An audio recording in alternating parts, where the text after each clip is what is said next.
Yun, for today's video mga katropa, meron naman tayo ditong BT50 3.2. Yan, mainit-init, katotowing lang ito mga katropa, ayaw mag-start. Hindi ko lang alam kung anong issue. So tingnan muna natin para malaman natin mga katropa. Yan nga, nakaready na yung ano ko. Tingnan nyo, start natin. Ayun, parang gusto or ayaw na, parang gusto na umi-start. So may suspect lang ako rito mga katropa. Pwedeng sensor lang ang problema nito. Kahit hindi pa natin na-scan, ayan yung scanner natin, kakabukas lang. So scan muna natin para malaman natin, hindi yung hula-hula tayo. Mahirap yung hula-hula. So ayan, nakita nyo naman, naramdaman nyo yung start. Boom, parang gustong magano. Pagka gano kasi parang sensor lang mga katropa. Ayan. So scan muna natin para malaman natin.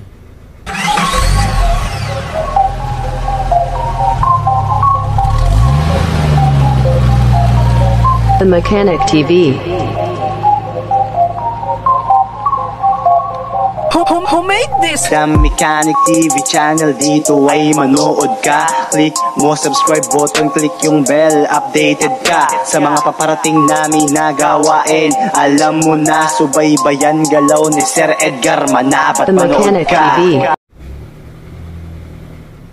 Kung ano yung pwede nating kung saan tayo pwedeng magumpisa mga katropa na mag troubleshoot or magpapalit ng pyesa, kung ano man yung papapalitan natin para ano, kasi ang daming unit ngayon. Hindi ko lang alam kasi magbabakasyon tayo sa end of the month, mga 4 days siya tayo mga katropa kung di ako nagkakamali.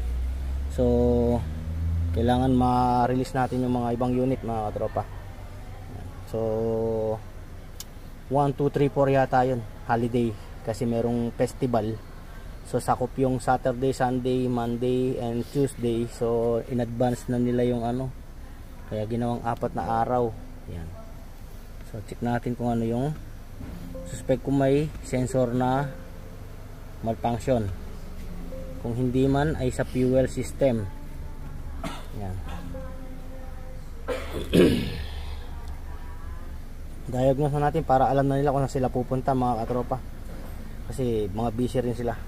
Nandun ako sa isang turbo, yung ginawa natin, nagpalitan yung turbo, nagloko yung kanyang actuator mga katropa, low function, nag-stack low yung kanyang actuator, kaya pinapalitan ko, sabi dudukutin, hindi naman pala pwedeng dukutin.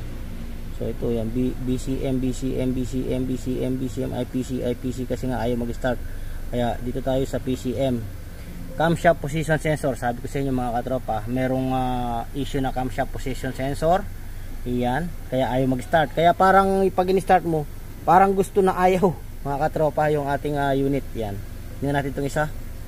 Camshaft position sensor pa rin mga katropa yung problema nya. So dalawa yung camshaft position sensor, camshaft. Tapos dito sa TCM power input signal intermittent. Ano yan, wala yan, nadadamay lang yan. Pero yung pinaka-issue niya, ayan, camshaft position sensor. So papalitan muna natin ang camshaft position sensor, tsaka natin try ulit mga katropa.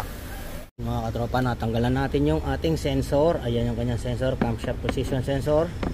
So ito yung ating bago na camshaft position sensor. Original yan mga katropa. So install muna natin para malaman natin. Buksan muna natin mga katropa para malaman natin kung tama. Ayun. Ayan. So ayan yung ating luma at bago mga katropa. So install ko muna mga katropa. So yun, napalitan natin mga katropa. I-delete muna natin yung ano, yung code nya. Tingnan natin kung start na. Hindi ko pa ini-start mga katropa. Delete muna natin itong code. Clearing muna natin, then try natin kung talagang yun yung issue, kasi dalawa yung code. Nakita nyo naman mga katropa, diba? Ito na yung pinagpalitan natin. Matagal ng ano pa to, original pa yung ano niya, hindi pa siya nagpapalit. Ngayon lang bumigay siguro mga katropa. Yun nga, tinowing.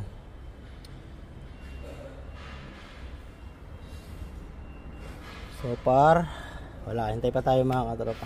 So ganun lang, pag ayaw mandar-andar mga katropa, pakiramdaman nyo lang yung andar.